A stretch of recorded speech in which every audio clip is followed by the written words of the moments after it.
नाज़रीन, अवामी न्यूज़ में ख़बरनि जो सिलसिलो जारी है। नुक़्ता से तव्हांखे खिप्रो खां ख़बर ॾींदा हलूं त खिप्रो में हर साल जीअं अवाम जी तफ़रीह लाइ मल एसोसिएशन खिप्रो पारां मलाकड़ो शुरू थी वियो आहे। मल एसोसिएशन खिप्रो जे सदर फ़कीर अरबाब ख़ासकेली पारां लॻायल मलाकड़ो 4 ॾींहं जारी रहंदो। अॼु मलाकड़े जे पहिरें ॾींहं जे मौक़े ते पहलवान लाला गुलाम हुसैन पठान, मलू कोसो, जमील शीदी, कूलर ज़रदारी, सूब बोज़दार, बीरम भील, सईद सादिक शाह समेत ॿियनि मल पहलवान मलाकड़े में हिसो वरितो। मलाकड़े में मल जा मुक़ाबला ॾिसण लाइ हज़ारनि जी तादाद में माण्हू पहुतल हुआ। आयल हज़ारे शौक़ीन मल पहलवान खे ताड़ियूं वॼाए तोड़े होकारा ऐं कूकारियूं करे ज़बरदस्त दादूं ॾिनियूं वयूं आहिनि। तौरात आहियूं खिपरे जी आवाम जा, जिन असां सां शऊर करे मलाखड़े में मोहबत दिलचस्पी करे मलाखड़ो ॾिसनि पिया। असां सां गवर्नमेंट जो को बि तान कोन्हे को। ही मल एसोसिएशन जेका आहे सिंध जी सकाफ़त आहे, जेका सिंध जी रांदि आहे, उहा असां आवाम खे ॾेखारियूं था। असां सां गवर्नमेंट जो को बि तान कोन्हे को। असां सां तावन आहे या न आहे, खिपरे जा नुमाइंदा जा साहबी आहिनि, उन जा तावन असां सां जेके असां सां मोकलूं वठाए था ॾियनि। अॻिते पोइ हिते वीचारा रिकॉर्डिंग कंदा, का उनजी लालच कान्हे का। हीअ रुगो दिलचस्पी आहे, सिंध जी क़ौमी रांदि आहे।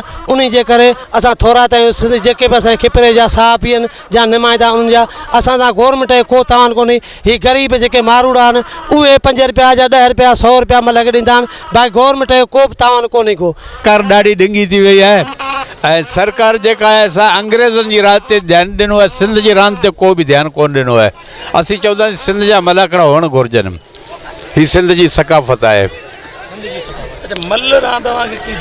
भली असांखे भली वणंदी आहे, तमामु घणी भले वणंदी आहे ऐं तक़रीबन असीं बि ख़ानदानी मल आहियूं। असांजो जेके बि सिंध जा मलाकड़ा आहिनि, मां प्यारे मां ॿुधायां त मां पठाण आहियां ऐं पठान क़बीले सां तालुक़ु रखां त बि सिंध जे गेम सां ऐं सिंध जे सकाफ़त सां मुंहिंजो तमामु घणो प्यारु आहे।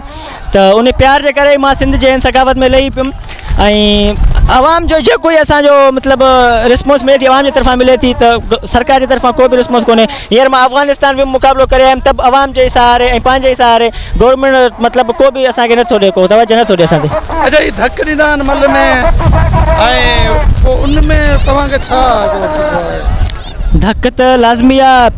मल जो कोपर वठंदो आहे, मग़ज़ वठंदो आहे, मग़ज़ लॻे त लाज़मी इंसानु ॿुॾे थो ऐं वरी अहिड़ा कारीगर वेठा हूंदा आहिनि, उन महिल ई उन्हनि खे तयारु करे था छॾनि, दिमाग़ जा रसूं खोले। अच्छा, जेका धक ॾियण वारो मल सुठो आहे या जो धक नथो ॾियो उहो मल सुठो आहे? हू चवंदा आहिनि न पंजाबी मानी मख नाल मल धक नाल, धक त मल जो ॾाज आहे। बहितरीन हिते जा माण्हू शौक़ीन आहिनि ऐं हिते बहितरीन मलाखड़ा भला थियनि था ऐं हिते जा माण्हू एतिरा शौक़ीन आहिनि, किरे चढ़े मल खे इनाम ॾींदा, वॾा शौक़ीन आहिनि हिते जा मल। न असां आवाम बिटाई कलंदर बि असां वेड़िया आहियूं, हेतिरी आवाम कोन ॾिठी आहे जेको हिन मलाखड़े में असां ॾिठी आहे। माना जेका अची असांजी हौसले अफ़ज़ाई करे थी ऐं ॿियो वॾेरान जेके पाड़े जा ज़मींदार आहिनि उहे अची इनाम ॾींदा। हीअ ॾिस हेॾी सारी आवाम बीठी आहे, इहे हौसले अफ़ज़ाई करे थी। ॿियो गवर्नमेंट असां मल पहलवान खे कुझु कोन ॾिनो। हिकिड़ा वीचारा असांजा मल पहलवान जॾा थी विया आहिनि, के बीमार आहिनि, के धक खाई मरी विया। बाक़ी गवर्नमेंट असांजो को कुझु बि का शइ कोन ॾिनी।